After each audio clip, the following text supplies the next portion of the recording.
But you know what we could do? We could just make Craig say fabulous things about me again for 5 minutes, just, because it'll make my day. Hi, I'm Pam MacKinnon, A.C.T's artistic director, and this is our podcast, Place Here, Time Now. And I'm really excited to have Lydia Diamond and Craig Lucas. Lydia R. Diamond is an award-winning playwright whose works include Tony Stone, Smart People, Stickfly, which was on Broadway, Voyeurs de Venus, Harriet Jacobs, and The Bluest Eye. She has a lot of awards. Her most recent award is the 2020 Horton Foote Playwriting Award. She also sits on the Dramatists Guild Legal Defense Fund Board, and she's on the faculty at the University of Illinois at Chicago. And we just gave Lydia an honorary MFA from A.C.T. Craig Lucas is a writer and a director. His plays include Missing Persons, Reckless, Blue Window, Prelude to a Kiss, The Dying Gaul, Small Tragedy, Prayer for My Enemy, The Singing Forest, and I Was Most Alive with You. His screenplays include Longtime Companion, for which he won a Sundance Audience Award, and The Secret Lives of Dentists. His libretti include The Light in the Piazza, Two Boys, An American in Paris, and Amelie. He also has 3 Tony nominations. And I am so excited that Lydia and Craig, you are here, my dear friends, and we get to talk.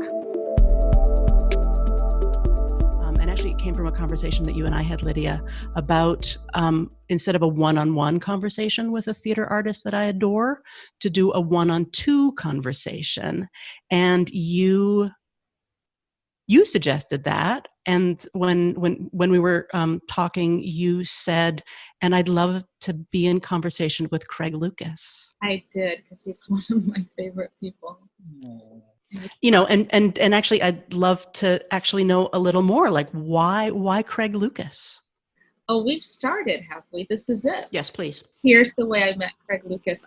And tell me, Craig, if my memory of this is wrong. I was in the rehearsal room for Stickfly on Broadway, and that's a little crazy and different, and a brand new experience that was sort of intense from the outside in. It's all geography, but still the tenor of the thing changed for me on Broadway. And it was very destabilizing. And one day I get this phone call, and I think, Craig, do you remember? I think it was a message, and I called, and I was like, Craig Lucas, really, Craig Lucas, and you said these lovely things about Stickfly, and I think it was more comforting than I bet it was. Am I right about that? Really, it's the appropriate thing to play. It bowled me over in a way that almost never happens to me, because you were parsing the nuances of character. And though I do find your work extremely scrupulously focused on power in a way that is refreshing, it refuses to generalize about anyone. And that is remarkable. And it requires an intelligent critical response. And I have spent my life watching unintelligent critical responses to great art. Generally the critical drift is fashion driven and not content driven. But I find your work entirely content driven. America is very dubious about people who choose to be artists, and families and social circles. If you are lucky enough to make a living at it or get awards or acclaim, then they all go, oh, that was smart. But most of us actually labor our whole lives with a lot of discouragement and financial ruin.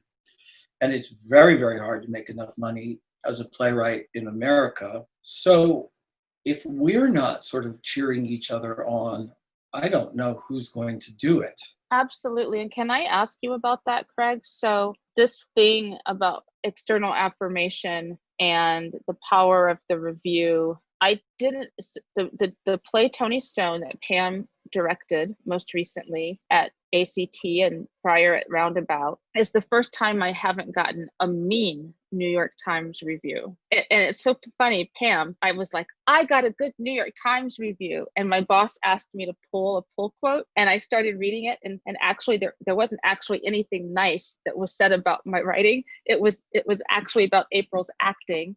And you were a fabulous director, and even the choreographer was genius. But you would not know that I wrote the play, and I had to wrestle with my ego around that. And it was easy because I love all of you and think that everything they said that was good about you was true.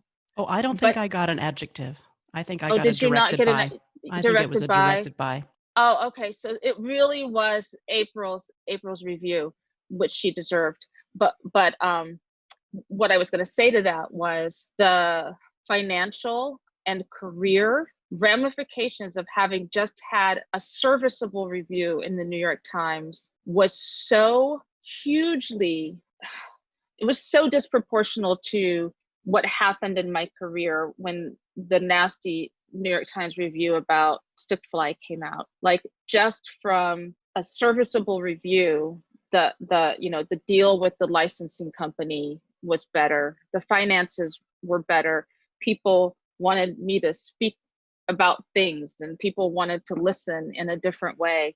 And I found that startling. And when I get discouraged about that, I'm like, well, if I can one day write a play as good as Craig's, I don't even give a shit what the reviewers say. So, Craig, did you write from a different place earlier in your career than you write from now? What I mean by that is, so when I first started writing, there wasn't Google, and people who look like me aren't in the canon, and so I actually hadn't been exposed to playwrights who looked like me, and so I didn't have any voices to replicate, or any I see my playwriting students, they have to write like somebody else for a while before they find their voice. But I didn't have that, which was probably good and bad. But I also had this great moxie. I thought I was inventing a thing. I thought no one's ever put erudite Black people on stage having, that are contemporary, having conversations with people of other colors that aren't necessarily exactly only about white people killing them, and only urban, or rural, or historical. I just didn't know of Alice Childress and people like that, Audrey and Kennedy. But because of that, I wrote from this place of, I know things, because everyone does when they're 24. I have a thing to tell the world about how racist they are, and how sexist they are, and how xenophobic they are, and I'm doing something that matters. I'm doing it, and that was an easy place to write from, because it's easy to spew anger. But as I got older, and I had a son on the autism spectrum, which means absolutely nothing, just because his brain is remarkable. But when he was younger, meant we were having, tantrums every hour on the hour, and it was a thing. And my then husband was ill, and life got really hard and humbled me. And suddenly I didn't know anything. I just felt like I didn't know anything. And plays started coming from a place of questioning. And I found it harder to write when I felt I didn't know anything about anything. But the plays got better. What you just described seems to me to be a course in wisdom, that young people do think they're immortal, and they do have the luxury of thinking simplistically. And then life comes at you. I became an active alcoholic and drug addict, and everybody I knew got sick and died. And so I didn't handle that very well. And I fell apart and lost a lot of dear friends because they didn't want to be around the noxious person I became. And that caused me to begin to question how I might function in a different way in the world. And it did change my work. That process of coming up against one's own hubris and arrogance and assumed superiority. I mean, I find one of the things that I love in your plays is that, you know, a character like Brian in Smart People, whose scientific endeavors are questionable because he's looking for, if I understand correctly, he's looking for a biological basis for racist behavior in white people. And the Black characters in your play know enough to understand that that may actually be a way of not taking responsibility for the element of character, personal choice. If it's all biological, if we're hardwired to be racist, then that's easier than what are you going to do to make it better as an individual? And I can only assume, Lydia, that the things that have humbled you and the things that have humbled me and made us question ourselves and made what has made writing harder and harder and harder, and each new play is harder to write. There's no question about that, but that's as it should be. You can tell that The Winter's Tale was harder to write than Romeo and Juliet. Mm-hmm. Hamlet was harder to write than Two Gentlemen of Verona. It just was, you know? But you can't go on being the same person. If you go on writing the same play over and over again, then you're not growing at all. Mm-hmm. And Craig, is that what you meant when you said that as you progress and as you write, you know, play 17 versus play 2, that it's supposed to be harder? Can you elaborate a little bit more on that? I mean, I can understand that it is harder, but why supposed to be harder? Well, because you know more, and there's more that you must bring to bear. And if your understanding of life hasn't expanded and deepened. I mean, I have a friend who's very elderly now, but a very accomplished writer. And I mentioned something about always remaining teachable. And he got very surly with me. And he said, I'm not still learning. I'm not a student anymore. I'm a master. And I thought, that would not be a useful stance for me to take.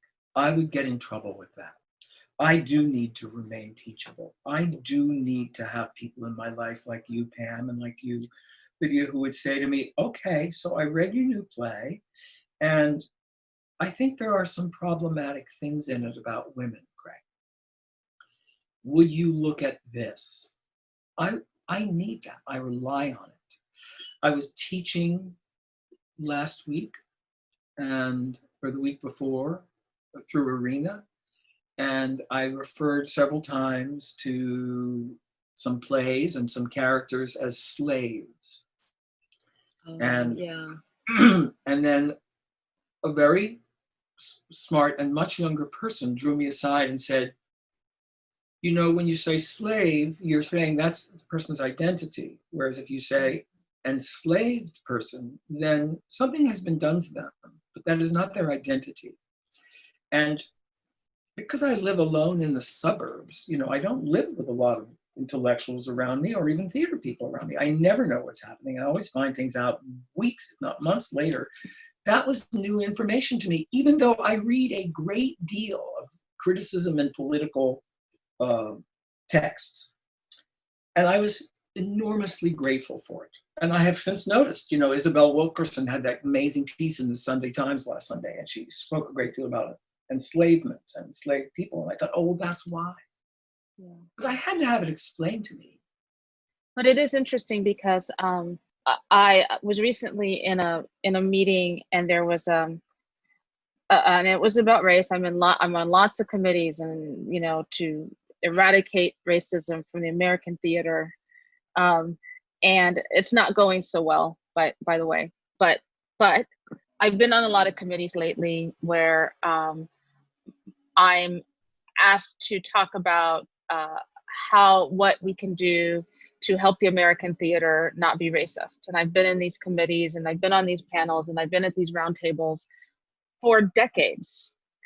And there was a point at which I was kind of the go-to person, one of the go-to people for those panels, because I give good panel, and you know, can tell the truth to power, and also be kind of funny and kind of charming, and then, you know, slam you. It's good drama. I'm really good at that.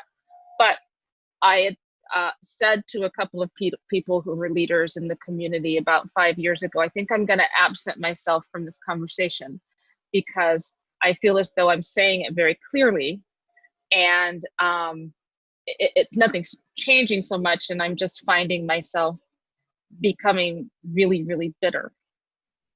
So because of that, over the course of the years, I've become and peers of mine who also are often the only Black person in rooms where we talk about race, it is very easy to begin to believe that you're the most woke person in any given room at any given time, and you know, and you just know, and you're the voice of the people, which is fair because all too often you're asked to be the voice of the people. But recently I was in one of those groups, and there was a newly celebrated Black writer in that room with me, and I said, Black people, Black people, Black people, and what you need to understand is Black people, Black people. And if you don't understand Black people, write other Black artists. And he said, well, I respect your opinion, but that has not been my experience. And I was like, whoa, what just happened? And what you were saying about being taught about enslaved people, I had to be taught that too. I just maybe learned it earlier, but I had to learn that too. How dangerous it is when we start thinking that we know a thing. But that's often what I find in your plays that's so beautifully dramatized, is the way that each and every person is blinkered, if not blind, to certain aspects of themselves. It's why we're a social being. We need to be told, watch out, tie your shoelaces, you're gonna trip, and a lot of men think, oh, well, I'm being criticized. And so, they punch you rather than going, oh, they don't want me to trip. I should tie my shoelaces. I was very aware that you were trying things stylistically, linguistically, with Tony Stone that are not at all the same as what you've done before. People are telling stories in that play, in the clubhouse, in the dugout, in the bars, in the bedrooms, and the act of telling stories, in a sense, becomes the play. The ball that rolls out and gets picked up we're picking up the ball that is given to us, and what are we going to do with it? I've never seen a character like that. Never seen that person on the stage before. And that's why I go to the theater, to see that. Absolutely. Absolutely. Me too.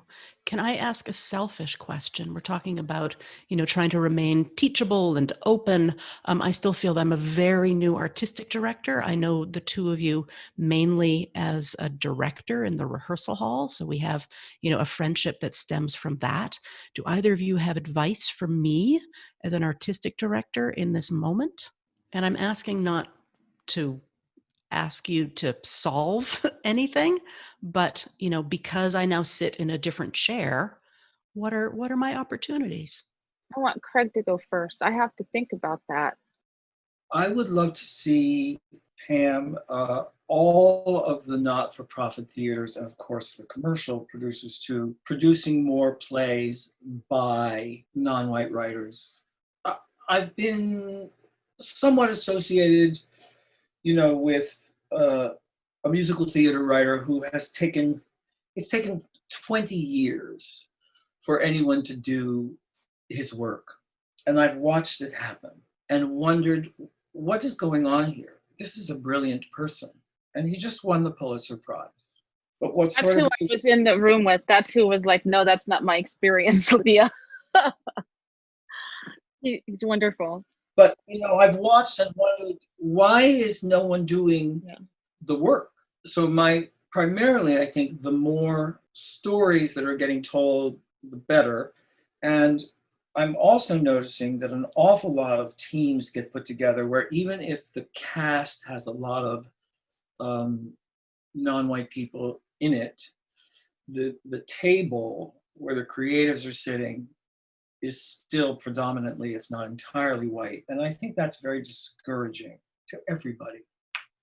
The other thing that I'm seeing happen is that the boards of directors of these theaters seem to have it backwards, that somehow artists are working for them.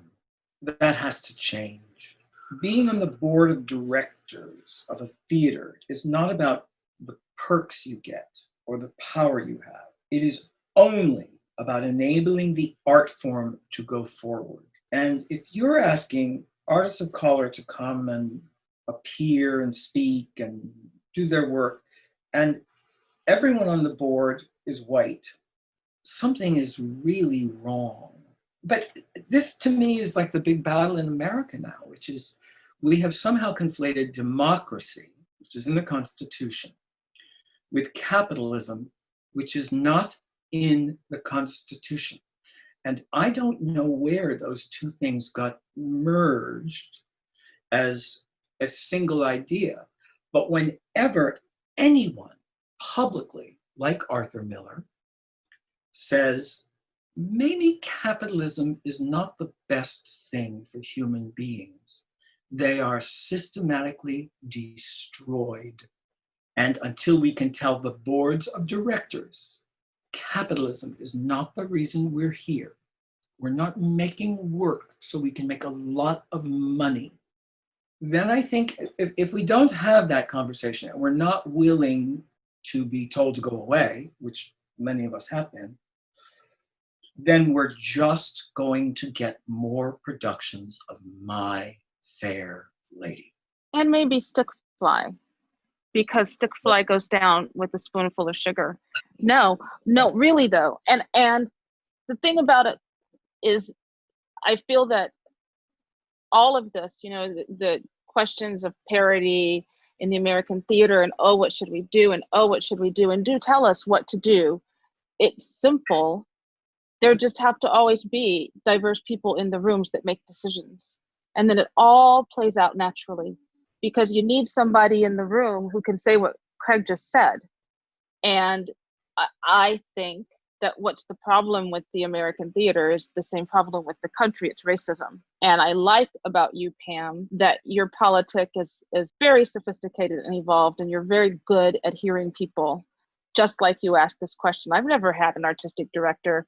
No, that's not true. Lately, everybody's asking that, but I don't know that they always mean it. But I feel, Pam, that you are genuine. When we have talked about racism in theater, and when we have talked about racism in general, and when we have talked about gender parity, and when we've talked about it in terms of how it works with your own theater, it doesn't feel like it's about you. It doesn't feel like what you're talking about is, how can I performatively be inclusive?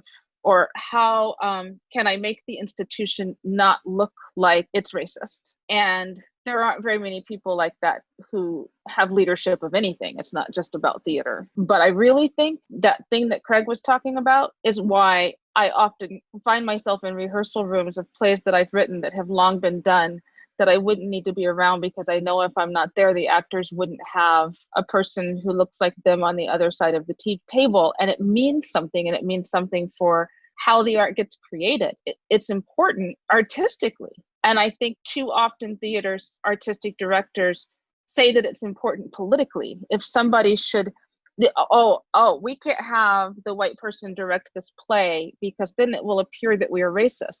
Well, it actually wouldn't appear that you were racist if 50% of your artistic leadership was a person of color, and 25 to 50% of your board were people of color. And that's the part that's frustrating, and that's the part that makes me very cynical about America, because I don't think we're going to have a program and have some Black interns come in because we're going to fertilize from the ground up. It's going to do anything. There are tons and tons of graduates from theater programs and brilliant people who've been running small theater companies. It's not even, I've seen artistic directors think they have to reach down to diversify, and it's ridiculous. It's fictional. So I don't feel like I'm preaching to you, but I feel like it's a good question that other people can learn from around that. But also, I have no faith because that's what people have been asking me to tell them for 30 years. To me, that says that I guess what a theater company has to do to want to be inclusive and open is actually want to. I feel like the problem with these big theaters across the country is the same problem with America, which is we stand apart from our own racism, and we think that when we do something that's to diversify, we're being altruistic. And at the core of it is this, I think, white supremacy. I think there's a sense that I get from people that actually they do it better. And, you know, we started about, oh, now I'm going. In general, people don't like it when a person of color does a thing that they think they do better. And you need to write like a Black person. And maybe even if it's not a great play, I feel really comfortable producing it because it affirms what I know. I can consume that play because it makes me feel better. And so, yes, everything that Craig said, and I have great faith that you're doing that. But what I don't like feeling fetishized. I don't feel like I want a theater company to want to commission me so that they can have a Black person. And because I'm one of 5 Black people, I don't like this idea that there can only be, you know, 1 or 2 of the Black women. And, you know, we're going to do a play this season. And so it will be Katori Hall or Dominique Morisseau or Lydia Diamond or Lenadage. And that makes me sound like I'm being presumptuous. I'm not saying what I'm not saying. I'm not elevating myself. I know exactly what you're saying. Yeah. Yep. But that's another thing. Artistic directors need to not be lazy and actually have read some work that's written by people of color. I think the advice is for someone to mean it when they say they want to diversify. Yep. And for it to just be, it's just about hiring. It's just hiring. I don't know. I don't even understand it. I don't even understand when but I also think it is about culture change, right? You know, because you don't want to just hire and then throw people into a bad situation. No, because there is no good situation if you're being a Black person with a job in America. So I think the two go hand in hand. I'm saying it can't just be one thing. Yes, but I don't think that an institution needs to put all of its ducks in a row to be ready, then to be able to hire the people. Because right. I've never worked anywhere that isn't a mess, that I'm not called upon to help make not a mess. So hire me into your messy institution and stand back and actually listen to the things that I have to say. Mm-hmm. Don't explain to me that you have an initiative so that in 5 years, once you've taken some EDI courses, mm-hmm. you can hire some people who look like me. And that's not you, Pam. No, I hear you. Yeah, I hear you. I mean, this is actually why the podcast is called, you know, Place Here, Time Now. I mean, Do you remember when I was in the hospital and the marketing meeting? Oh, and Lydia. It was a room full of, like, what was it? 30 white people sitting around. And, you know, I'm sitting did I have the tube up my nose at that point? Anyway. Yeah, you were on Skype. Horrifying. Yeah, it was 30 white people in a glass tower off Times Square for one of the most wealthy not-for-profit / commercial theaters in the country. And there wasn't a Black person in the room because you weren't in the room. Obscene. You were on Skype. And if you can picture... I threatened to quit if they didn't hire an outside person. And we sort of took it from there.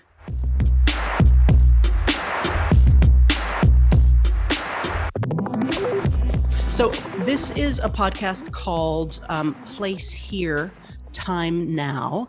And for people who don't read plays, let alone write plays all the time, that is a little bit of an homage to a frequent, you know, sort of on the title page will be sometimes the tiniest or sometimes the biggest description of perhaps what the set looks like, perhaps, you know, the setting writ large, and, you know, and perhaps, you know, some indication of where we are in time. I happen to have next to me August Wilson's Ma Rainey's Black Bottom. So I just want to read like 2 sentences from August Wilson's kind of Place Here, Time Now, place / time. So he has a page, about half a page, entitled The Setting. And I'm just going to read a couple sentences from that.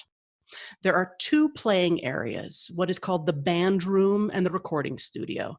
The band room is stage left and is in the basement of the building. It is entered through a door up left. There are benches and chairs scattered about, a piano, a row of lockers, and miscellaneous paraphernalia stacked in a corner and long since forgotten. A mirror hangs on a wall with various posters, and it goes on a little bit beyond that. Then you turn the page, and this page is entitled The Play, and the first sentence is, "It is early March in Chicago, 1927." And then it goes on from there. And what I'd love the three of us to actually do is to take just a moment, and I'll start first, and just say where each of us are. So I right now am in a very cluttered dining room in John and my San Francisco apartment. And I am looking at a dining room table that has really been A.C.T. command central for the last almost 4 months. To my right are a small stack of unread New York Times, although they have all been like taken apart. So like the business section is on top of the arts section, that kind of thing. To my left are two windows. There's an exercise bike right by the window that we bought about 3 months ago. I feel very grateful that Denzel Washington recently tweeted, if you haven't yet used the quarantine to get in shape or write your first novel, you still have time. So that exercise bike is there for me. In front of me is a cabinet. On the top, I'm noticing is a bottle of mezcal that must be 12 years old when my sister lived in Mexico, that has only this much taken out of it, and a couple plants that actually need watering. And the time is, right now it is 2:30 p.m. Pacific time, and it is July 9th. Who wants to go next? The year is 2020. In the midst of the COVID outbreak and the Black Lives Matter political moment that is a movement that we hope will continue. In the living room is clearly inhabited by a person of color, indicated by the photographs of and paintings of people of color on the wall. The wall is arranged in a sort of gallery arrangement, and it is clear that the person who put the pictures on the wall has an artistic eye, but not a ruler. There's a staging area in a corner of the room by built-in bookshelves that a chair and a table and computer have been moved to, so that the inhabitor of the house can zoom and look smart. On the floor is littered with cords and cords, spaghetti of teenagers' gaming paraphernalia. It overwhelms the living room, and there's a single plant on the fireplace mantle that is alive because it's only 2 weeks old, and there shamefully are 3 artificial plants that look really real because the inhabitor of the house spent too much money on them. And scene. That's the best I could do. So good. Craig, place okay. your time now. Sure. Summer 2020, a writer's studio in rural upstate New York, the poorest county in New York State. A suburban tract house built in 1954, where every effort has been made to pretend that the inhabitants are members of the Bloomsbury Group. All the fabrics and colors have been chosen based on the fabrics and colors of the Bloomsbury Group in England after the First World War.